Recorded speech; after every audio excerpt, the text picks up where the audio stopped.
There is a very specific sound that your whole world makes when it shatters. It's not a crash. It's not a scream. It's the deafening, empty silence that follows a truth so monstrous, your mind simply can't process it. One moment, you're sipping coffee in your sun-drenched kitchen, believing in the life, the love, the future you've built. The next, you're staring at a secret so dark, it drains all the color, all the air from the room. My name is Lena. And that silence, that was the moment I realized the man I loved, the father of my child, my partner of 12 years, was a complete stranger. His secret didn't just break my heart. It broke me. It dismantled the person I was. But what he didn't know, what nobody knew, was that from those broken pieces, I would build something new. Something sharp. Something calculated. My response wouldn't be a tearful plea. It would be a masterpiece of justice that would leave everyone absolutely speechless. Let me take you back to the beginning, to the picture-perfect life I thought we had. David. Charismatic, successful. The kind of man who remembered anniversaries and brought home your favorite dessert just because. We had the house with the porch swing, the chaotic, happy Saturdays at the park with our daughter, Chloe. We were a team. Or so I believed, with every fiber of my being. The cracks, when they came, were so tiny. A business trip extended by a day. A new, more frequent game night with the guys. His phone, which once sat casually on the coffee table, now lived in his pocket. A new password. When I asked, he'd kiss my forehead with that same smile that didn't quite reach his eyes anymore. Just extra security, Lena. You know how the firm is. I told myself I was being paranoid. I poured myself into Chloe, into my work, into pretending I didn't feel the growing chill in the space between us in our bed. Then came the Thursday, the day the first real fracture appeared. David was in the shower. His old work laptop was beeping on the kitchen table. I just needed to check one email. I opened the browser, and he was still logged in. A cold curiosity trickled down my spine. I shouldn't. This was wrong. But the silence in our home had been so loud lately. I clicked. It wasn't love letters I found first. It was receipts. Bank statements for an account I'd never seen. A lease agreement for an apartment in a city just 45 minutes away. The tenant's name, David Miller. Our name. The shower stopped. My heart hammered against my ribs. I closed everything, my hands shaking. The water of doubt I'd been sipping had just become a tidal wave, and I was drowning in it. That night, as David slept soundly beside me, a strange calm settled over me. Paranoia was for the uncertain. I needed to be certain. So, I began a project. Not a design for a client. A design for the truth. I called it Operation Blueprint, because to dismantle a lie, you first need to see the full, horrible structure of it. I became a quiet detective in my own life. I created a hidden digital folder, encrypted, labeled Chloe's Art Project. Inside, I began to map my husband's secret life. His game nights were on Wednesdays. I checked the family location sharing app. At 7 p.m., his wasn't at his friend's apartment. It was stationary in a suburban complex in Middleton, the city from the lease. I cross-referenced what I'd seen. Small cash withdrawals every Friday. A monthly payment to a pediatric clinic in Middleton. A pediatric clinic. The pieces were forming a corner of a photograph slowly developing in a darkroom, revealing an image I was terrified to see. The final piece came from sheer carelessness on his part. A receipt fell from his blazer pocket. It was from a boutique in Middleton. For a little girl's dress. Size 5T. Chloe was 7. The air left my lungs. This wasn't just an affair. This was a parallel life. I drove to Middleton the next day. I sat in my car across from that apartment complex, a cheap coffee turning cold in my hand. And then I saw them. David, laughing, holding the hand of a woman with dark hair. And beside them, skipping, was a little girl. She had his smile. She was about 5 years old. My world didn't just shatter then. It vaporized. The man I loved had another family. A daughter. For at least 5 years. Half of my marriage had been a performance. Every I love you, Every planned future, was it all just a cover? I cried until I was hollow, a shell of a person sitting in that car. But from that hollow place, a new feeling began to grow. It wasn't just sadness. It wasn't just anger. It was a cold, clear, unstoppable resolve. Revenge is not a hot emotion. The movies get it wrong. True, calculated revenge is ice cold. It requires patience. It requires you to look the person who destroyed you in the eye and smile. So, I became the perfect wife again. I apologized for being distant. I blamed my workload. I made his favorite meals. I asked about his day with genuine seeming interest. The more loving I was, the more relaxed he became. The more careless. I'd always handled our personal taxes, but David's business finances were his domain. Too complicated, sweetheart, he'd say. But now I asked to understand. I want to be more involved, to support you more, I'd say, touching his arm. Flattered, he started explaining. Offshore holdings. Shell company structures for tax efficiency. He showed me files, proud of his cleverness. What I saw wasn't cleverness. I saw layers of secrecy. And layers, for a graphic designer who understands composition, are just things to peel back. I memorized passwords. I took photos of documents when he left the room. I found the hidden safe behind his golf trophy case. The combination was our wedding date. The irony was so bitter it tasted like poison. Inside, I found everything.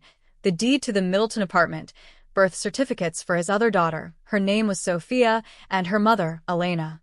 And a second will, leaving everything to them. I didn't remove a thing. I just documented it all. My blueprint was now complete. But I needed more than documents. I needed a witness. I reached out to David's old mentor at the firm, Robert. I met him secretly.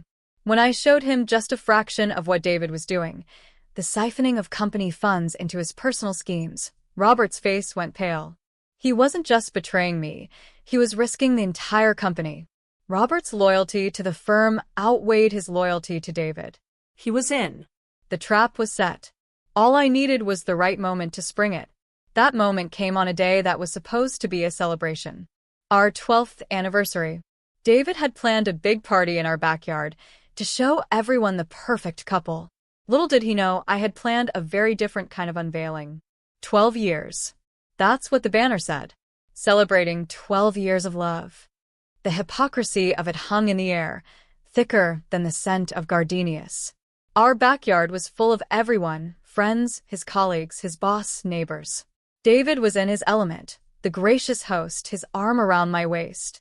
A trophy to his flawless performance. He made a speech. He talked about resilience, partnership, how I was his rock. Every word was a bullet hitting the ghost of the woman I used to be. I smiled. I squeezed his hand. I played my part. Then it was my turn. The microphone felt cool in my hand. The crowd looked up, expectant. Thank you all for coming, I began, my voice clear and steady. David's right. 12 years is a journey. You learn a lot about a person. Sometimes I paused, letting the easy smile fade just a touch. Sometimes you learn they're capable of astonishing creativity. A light chuckle from the crowd. David beamed.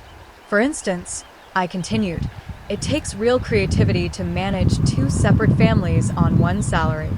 The chuckle died. A confused silence. David's smile froze. I tapped my phone. On the large outdoor TV screen we'd set up for a photo slideshow, a new image appeared. The lease agreement for the Middleton apartment. It takes ingenuity to set up offshore accounts, I said, as a bank statement flashed up. Murmurs rippled. David, his boss said, standing up, his face dark. David was pale. Lena, what is this? This is a joke. The software is hacked.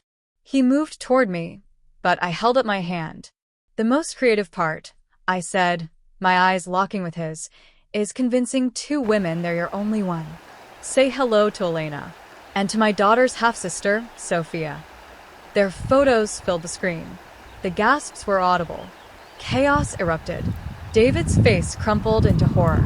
It's not what it looks like. She's lying. Then I played the audio. A recording I'd made of him explaining his shell company scheme, his own confident voice filling the silent yard. And the firm never has to know the assets are filtered through here. His boss's expression turned to stone. You're finished, David. The police will be involved. The party was over. The perfect picture was displayed for all to see in its ugly, truthful entirety. David looked at me, and for the first time, he saw the woman I had become. Not broken Lena, but Lena, the architect. The public fall was just the beginning. The real justice was a private, meticulous unraveling. In the aftermath, everyone expected me to fall apart. They brought casseroles and offered pity. What they didn't see was the flurry of activity behind the scenes. I had the best lawyer, paid for with what was left of our assets, which, thanks to my blueprint, were now firmly understood to be mostly mine. The hidden accounts, the apartment, all of it was part of the marital estate he'd concealed. The divorce wasn't a battle. It was a surrender. He signed over almost everything to avoid criminal prosecution for embezzlement.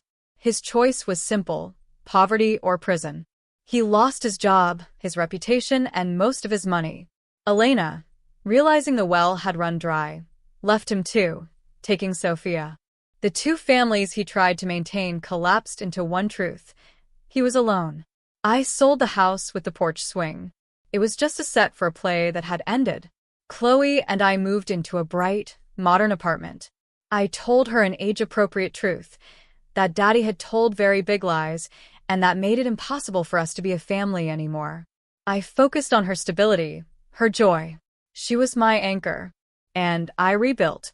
My design business, fueled by a newfound fierce independence, thrived. I wasn't just designing logos anymore.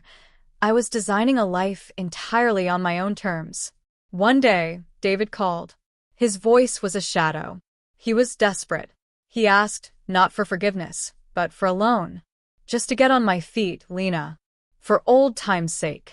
I listened quietly. Then I said the last words I would ever say to him. David, the old times were a fiction you wrote. I'm not a character in your story anymore. And I hung up. So, why did my response shock everyone? They expected tears. A messy, emotional breakdown. They expected me to beg or to flee in shame. They did not expect cold, precise, public justice. They did not expect the quiet wife to become a strategic hurricane. Our friends were divided. Some called me ruthless, but others, especially the women, secretly confided. How did you find the strength? My story became a cautionary tale and an unexpected beacon. It made people check their own boundaries, ask the hard questions they'd been avoiding. The moral of this story isn't that revenge is sweet. It's that silence is complicity. For years, I was silent to the small doubts, choosing the comfort of the lie over the discomfort of the truth. David relied on that silence. My revenge was not about hurting him just to hurt him. It was about reclaiming my narrative. It was about exposing the truth so completely that the lie could never breathe again. It was about showing my daughter that while life can break you, you have the right, no, the responsibility, to pick up the pieces and build something stronger, truer, and entirely your own. The greatest revenge is not a life of hatred. It's a life of peace. It's watching the person who tried to diminish you fade into irrelevance while you grow and thrive and shine. David's secret broke the woman I was. But it revealed the woman I am, resilient, powerful, and unafraid of the truth. His secret broke me. But I used the fragments to build a fortress. And from that fortress, I finally found a freedom more profound than any I had ever known in the cage of his perfect lie.